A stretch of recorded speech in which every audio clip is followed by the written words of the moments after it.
Hello friends, സാന്ത്വനത്തിലേക്ക് എല്ലാവർക്കും സ്വാഗതം. അങ്ങനെ നമ്മുടെ ഗോമതി അവസാനത്തെ ഒരു പ്രദക്ഷിണം വയ്ക്കാൻ വേണ്ടിയിട്ട് കാലെടുത്ത് വയ്ക്കുവാണ്. ആ സമയത്ത് പുറത്ത് നമ്മുടെ ആര്യൻ എത്തിയിട്ടുണ്ട് കേട്ടോ. ആര്യനാണെങ്കിൽ നല്ല സ്പീഡിലാണ് വന്ന് ബൈക്ക് കൊണ്ട് നിർത്തുന്നത്. പക്ഷേ അവിടെ നമ്മുടെ ആലോക് മറിഞ്ഞ് നിൽപ്പുണ്ടായിരുന്നു. കാരണം ഗോമതി ഇപ്പം മറിഞ്ഞു വീഴും. ആണി കാലി കൊണ്ടു കഴിഞ്ഞാൽ എന്തായാലും വേദന എടുത്ത് പെട്ടെന്ന് ബാലൻസ് തെറ്റും. വീഴുന്നത് അഗ്നികുണ്ഡത്തിലേക്കായിരിക്കും. അത് കാണാൻ വേണ്ടി ഇങ്ങനെ കാത്ത് ഒളിഞ്ഞു നിൽക്കുകയാണ്. ബൈക്ക് അവിടെ വന്ന സൗണ്ട് പോലും നമ്മുടെ ആലോക് കേൾക്കുന്നില്ല. ആര്യൻ ബൈക്ക് വെച്ചിട്ട് ഇറങ്ങാൻ നോക്കണതും ഒരാൾ ഒളിച്ച് നിൽക്കുന്നു. ആരാ നോക്കുമ്പോൾ ആലോക്. അപ്പോഴാണ് ആര്യൻ ചിന്തിക്കുന്നത്, ഇവനെന്തിനാ ഇവിടെ വന്നത്? ഈ അമ്പലം തന്നെ കണ്ടുപിടിക്കാൻ വലിയ പാടുപെട്ടിട്ടാണ് ഇവരിവിടം വരെ എത്തിയത്. ആലോക് ഇവിടെ എങ്ങനെ വന്നു, എന്തിനു വന്നു എന്നൊരു സംശയമായി. അങ്ങനെ ആലോകിൻ്റെ അടുത്തേക്ക് പതുക്കെ നമ്മുടെ ആര്യൻ ഇങ്ങോട്ട് വരുന്നതും ആലോക് തിരിഞ്ഞു നോക്കുകയാണ് കേട്ടോ. ആര്യനെ കാണുമ്പോൾ ആകെ ഒരു പരിങ്ങലായി. അങ്ങനെ ആലോക് പിന്നെ നിൽക്കാതെ പതിയെ അവിടെ നിന്ന് ചെറുവാണ്. അപ്പോൾ തന്നെ ആര്യൻ ചെറിയ സംശയം ഉണ്ടായി. ആ സമയത്ത് ആര്യ മനസ്സിൽ വിചാരിക്കുക, എന്തോ പ്രശ്നമുണ്ടല്ലോ, ഇല്ലെങ്കിൽ ഇനിമേ ഇവിടെ വരത്തില്ലല്ലോ, എന്തോ ഗുലുമാലുണ്ട്. എന്തായാലും അകത്തോട്ട് കയറി ചെല്ലട്ടെ. അങ്ങനെ കയറി വരുന്ന സമയത്ത് നമ്മുടെ ഗോമതി പ്രദക്ഷിണം തുടങ്ങിയിട്ടുണ്ട്. അവസാനത്തെ പ്രദക്ഷിണത്തിൽ ആ കാലങ്ങോട്ട് എടുത്ത് വെക്കുന്നതും ആണി കൊള്ളുവാണ്.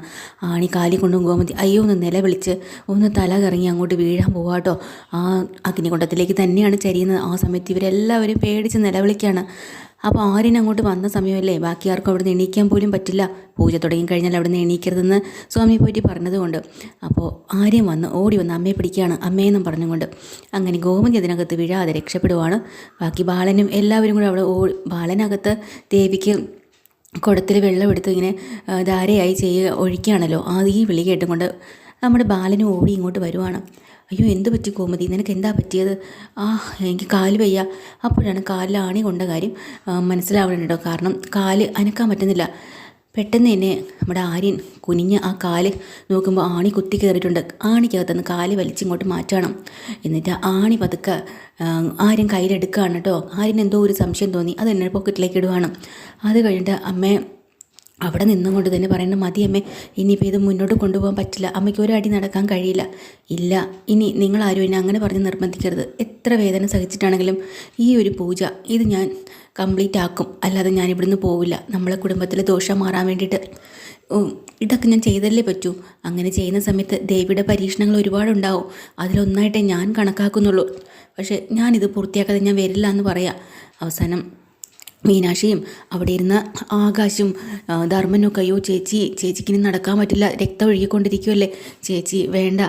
അവരങ്ങോട്ട് എണീക്കാൻ പോകുമ്പോൾ സോമയെ പോറ്റി പറയാം, പൂജ പൂർത്തിയാവണമെങ്കിൽ ഒരു പ്രദക്ഷിണം കൂടെ വെച്ചേ പറ്റുള്ളൂ. പിന്നെ നിങ്ങൾ അവിടെ ഇരിക്കുന്നിടത്ത് എണീക്കാനും പാടില്ല. അപ്പോൾ തന്നെ നമ്മുടെ ബാലം വന്ന് പറഞ്ഞിട്ടുണ്ട്, അത് ശരിയാണ്, ഗോമതിയുടെ ആഗ്രഹം അങ്ങനെ തന്നെയാണെങ്കിൽ അത് തന്നെ നടക്കട്ടെ. ഗോമതി പറ്റുമെങ്കിൽ ഗോമതി ചുറ്റി വരട്ടെ എന്ന് പറയുമ്പോൾ ആര്യം പറഞ്ഞിട്ടുണ്ട്, ശരി എന്നാൽ ഞാൻ സഹായിക്കാം, ഞാൻ പിടിച്ചോളാം അമ്മേ. അങ്ങനെ സോമി പോറ്റി പറയാണ്, ശരി അങ്ങനെയാണെങ്കിൽ ബലം വെച്ച് തുടങ്ങിക്കോളൂ. അങ്ങനെ ഗോമതി പതിയെ ആര്യൻ്റെ സഹായത്തോടുകൂടി ബലം വെച്ച് ആ ഒരു പ്രദക്ഷിണം കൂടെ പൂർത്തിയാക്കുവാണ് കേട്ടോ. അതോടുകൂടി എല്ലാവർക്കും സന്തോഷമായി.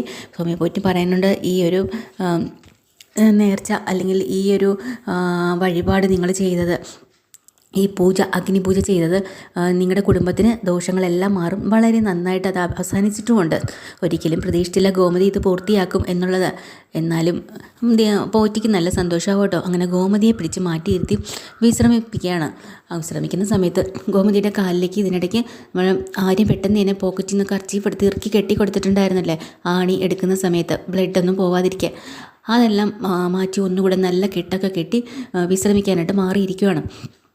അപ്പോൾ തന്നെ ഇച്ചിരി വെള്ളമോ എന്തെങ്കിലുമൊക്കെ കഴിച്ചാലോ, എനിക്കൊന്നും വേണ്ട, എനിക്ക് മനസ്സമാധാനമായി, ഈ ചെറിയൊരു മുറിവല്ലേ, സാരമില്ല എന്നൊക്കെ ഇങ്ങനെ നമ്മുടെ ഗോമതി പറഞ്ഞുകൊണ്ടിരിക്കുമ്പോൾ ബാലൻ ഒരു കരിക്കും കൊണ്ട് വരിക. അത് ആദ്യം കുടിക്കാൻ മടിക്കുകയാണെങ്കിൽ മീനാക്ഷി പറഞ്ഞിട്ടുണ്ട്, അമ്മേ ഇത് കുടിക്കുക, ക്ഷീണം മാറട്ടെ, അമ്മയ്ക്ക് നല്ല ക്ഷീണമുണ്ട്. അപ്പോൾ തന്നെ ബാലനും പറയുന്നുണ്ട്, ഇത് അകത്തുള്ള തീർത്ഥജലമാണ്, ഇത് പൂജ ചെയ്തതിൻ്റെതാണ്, നിനക്ക് വ്രതം മുറിക്കാനുള്ളതാണ്, അതുകൊണ്ട് നീ ഇത് കഴിക്കണം. അങ്ങനെ ഗോമതി കൊണ്ട് ആ കരിക്ക് വെള്ളമെല്ലാം കുടിപ്പിക്കുകയാണ്. അപ്പോൾ തന്നെ എനിക്ക് സ്വാമി പോറ്റി ഒന്ന് കാണണം, കണ്ടേ പറ്റുള്ളൂ എന്നൊക്കെ ഇവർ ചിന്തിക്കാനുണ്ട്. അപ്പോൾ സ്വാമി പോറ്റി നടന്നു പോകാൻ വയ്യാത്തതുകൊണ്ട് തന്നെ അദ്ദേഹം അങ്ങോട്ട് വരുവാണ്. എന്തായി, അല്ല വേദനയുണ്ടോ ഗോമതിക്ക്? ഇല്ല കുഴപ്പമില്ല എന്നൊക്കെ പറയണം. സാരമില്ല, ഈ സമയത്ത് ദേവിയുടെ പല പരീക്ഷണങ്ങളും ഉണ്ടാവും, എന്നാലും ഗോമതി അതെല്ലാം മറികടന്ന് പൂജ പൂർത്തിയാക്കിയല്ലോ. അത് തന്നെ വലിയൊരു സന്തോഷമുള്ള കാര്യമല്ലേ. അപ്പോൾ നമ്മുടെ കുടുംബത്തിൽ വരാൻ പോകുന്ന അനിഷ്ടങ്ങളെല്ലാം ഇതോടുകൂടി മാറുമല്ലോ അല്ലേ എന്നിങ്ങനെ ചോദിക്കുകയാണ്. പക്ഷേ പെട്ടെന്ന് എന്നെ സൗമ്യപ്പറ്റിയുടെ മുഖം അങ്ങ് വാടിപ്പോവാണ്. എന്നാലും ഗോമതിയുടെ പ്രതീക്ഷ തെറ്റിക്കണ്ടല്ലോ എന്ന് വെച്ച് ഗോമതിയോട് പറയാണ്, അതെ അതെല്ലാം മാറിയിട്ടുണ്ട്, ദേവിക്ക് നല്ല സന്തോഷമായിട്ടുണ്ട്. അതുകൊണ്ട് നിങ്ങളതൊന്നും ഓർത്ത് ടെൻഷൻ ആവണ്ട കേട്ടോ, സമാധാനമായിട്ടിരുന്നോ. പിന്നെ പോകുന്നതിന് മുന്നേ ഈ ബാലൻ എന്നെ ഒന്ന് വന്ന് കാണണം കേട്ടോ എന്ന് പറയുമ്പോൾ വീണ്ടും ഗോമതിക്ക് ടെൻഷൻ ആവുകയാണ്. എന്താ സ്വാമിയെ പറ്റി, എന്തെങ്കിലും പ്രശ്നമുണ്ടോ? ഇല്ല, വേറെ പ്രശ്നങ്ങളൊന്നുമല്ല. നമുക്കിപ്പോൾ പരികർമ്മിയായിട്ട് കുറച്ച് പോറ്റിമാരും വേറെ ആൾക്കാരും ഒക്കെ ഉണ്ടായിരുന്നല്ലോ, അവർക്ക് ദക്ഷിണ പോലെ എന്തെങ്കിലും കൊടുക്കണ്ടേ, അതിൻ്റെ കണക്ക് പറയാൻ വേണ്ടിയിട്ടാണ് ബാലനെ വിളിക്കുന്നത്. ശരി പോറ്റി, ഞാൻ പോകുന്നതിന് മുന്നേ വന്ന് കണ്ടോളാം എന്ന് പറയുമ്പോൾ അവർക്ക് സമാധാനമാവുകയാണ്. പക്ഷേ ബാലനാണെങ്കിൽ മനസ്സിൽ വല്ലാത്തൊരു ആശങ്ക തുടങ്ങി കേട്ടോ. അപ്പോൾ ആര്യൻ പതിയെ അവിടെ നിന്നുകൊണ്ട് പറയുന്നുണ്ട്, എന്നാലും ആ നടക്കുന്ന വഴിയിൽ ഇതെങ്ങനെ ഈ ആണി വന്നു, നേരത്തെ അത് ഉണ്ടായിരുന്നില്ലല്ലോ എന്നുള്ള സംശയം അവർക്ക് വരുവാണ്. അപ്പോൾ ആര്യൻ ബാക്കി എല്ലാവരെയും സഹോദരങ്ങളായ ആകാശിനെയും ആനന്ദിനെയും ധർമ്മൻ മാമനെയും വിളിച്ചും കൊണ്ട് പുറത്തേക്ക് പോവുക. എവിടെയാണ് പോകുന്നത്, ഞങ്ങളിതേ വരുന്ന അമ്മയെന്നും പറഞ്ഞ് അങ്ങനെ പുറത്തേക്ക് ഇറങ്ങി നിൽക്കണം. എന്നിട്ട് ആര്യം പറയണ്ട, അമ്മയുടെ കാലിൽ ഈ ആണി കൊണ്ടല്ലേ, എന്തോ ദുരൂഹതയല്ലേ, എന്ത് ദുരൂഹത? അല്ല, അതിപ്പോൾ അവിടെ ഇപ്പോൾ ആര് ആണി കൊണ്ട് വെക്കാനാ, ആരോ കൊണ്ട് വെച്ചതുപോലെയാണ്. നിനക്ക് തോന്നി അതെങ്ങനെ അവിടെ വന്ന് പെട്ടതാ? അല്ല മാമ, അതാരും അവിടെ ഒട്ടിച്ച് വെച്ചതാണ്. അതെങ്ങനെയാ നിനക്ക് മനസ്സിലായി? ദേ ആണി ഞാൻ കാണിച്ചു തരാം. അങ്ങനെ ആണി എടുത്ത് അങ്ങോട്ട് കാണിച്ചു കൊടുക്കാൻ, ഇത് കണ്ടോ പശയുടെ പാട്, ഈ പശ വെച്ച് ആണി അവിടെ തല കുത്തിനെ ഒട്ടിച്ച് വച്ചിരിക്കുകയാണ്, കാലിൽ കൊള്ളണം എന്നുള്ള ഉദ്ദേശത്തോടു കൂടി.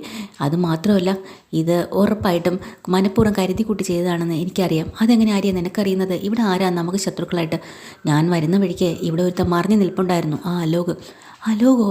അതെ, ഞാൻ കണ്ടു അവനെ. എന്നെ കണ്ടതും പതുക്കെ അവൻ ചമ്മി അങ്ങോട്ട് ഒഴിഞ്ഞു മാറുന്നത് കണ്ടു.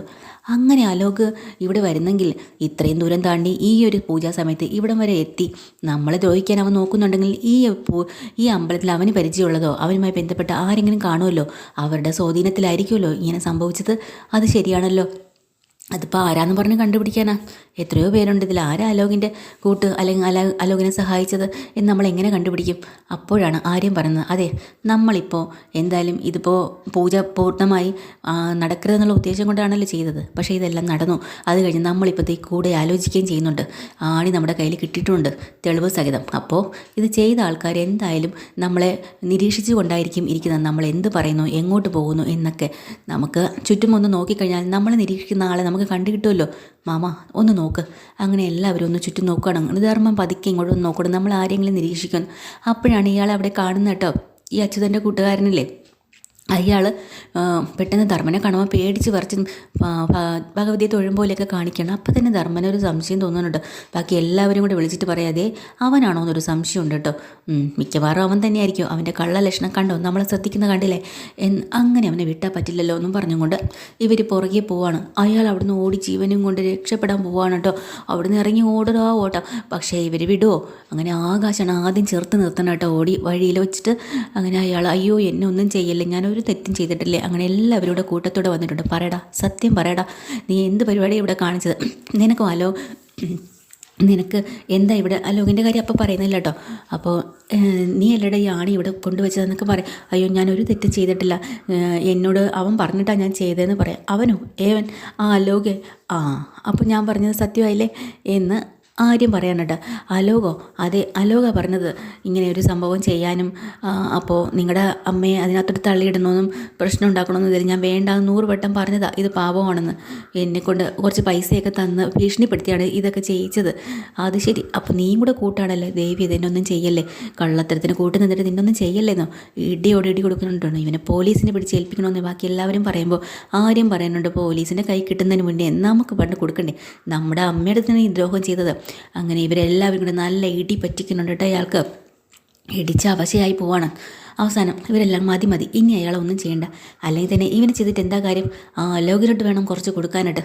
ആ ലോകിനെ നമ്മൾ നേരിട്ട് പോയി നീ ഇത് ചെയ്തോന്ന് ചോദിച്ചാൽ അവൻ സമ്മതിച്ചു തരുമോ? ഒരിക്കലും സമ്മതിക്കത്തില്ല എന്ന് ധർമ്മൻ പറയാണ്. അവനെ കൊണ്ട് സമ്മതിപ്പിനെങ്കിൽ തെളിവ് വേണം, തെളിവ് സഹിതം, എന്നാലേ അവൻ സമ്മതിക്കുള്ളൂ. അതിനിപ്പോൾ എന്താ മാർഗം ഇതാ നിൽക്കല്ലേ, ഇയാൾ തന്നെ മതി. ഇയാളുടെ ഫോണിൽ നിന്ന് ഇയാളെ കൊണ്ട് തന്നെ വിളിപ്പിക്കണം അലോകിനെ. എന്നിട്ട് പറയണം കാര്യങ്ങൾ ചിലത് സംസാരിക്കാനുണ്ട്, അതുകൊണ്ട് നീ ഇന്ന സ്ഥലത്തേക്ക് വരണമെന്ന്.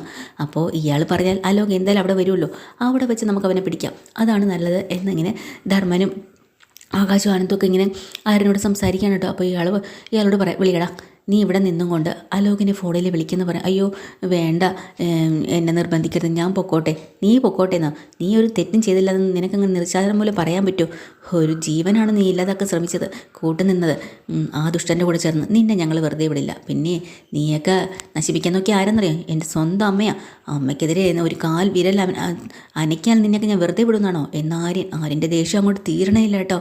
അങ്ങനെ അലോകിനെ വിളിക്കാനായിട്ട് അയാളുടെ ഫോൺ എടുക്കാണ്. അയാളാകെ ചമ്മി നാറി പേടിച്ച് വറച്ച് നിൽക്കുന്നുണ്ട് കേട്ടോ. എപ്പിസോഡിൽ ഡീറ്റെയിൽഡ് എപ്പിസോഡ് വീണ്ടും വരാം. ചാനൽ ഇഷ്ടമായി ലൈക്ക് ചെയ്യുക, സബ്സ്ക്രൈബ് ചെയ്യുക. താങ്ക്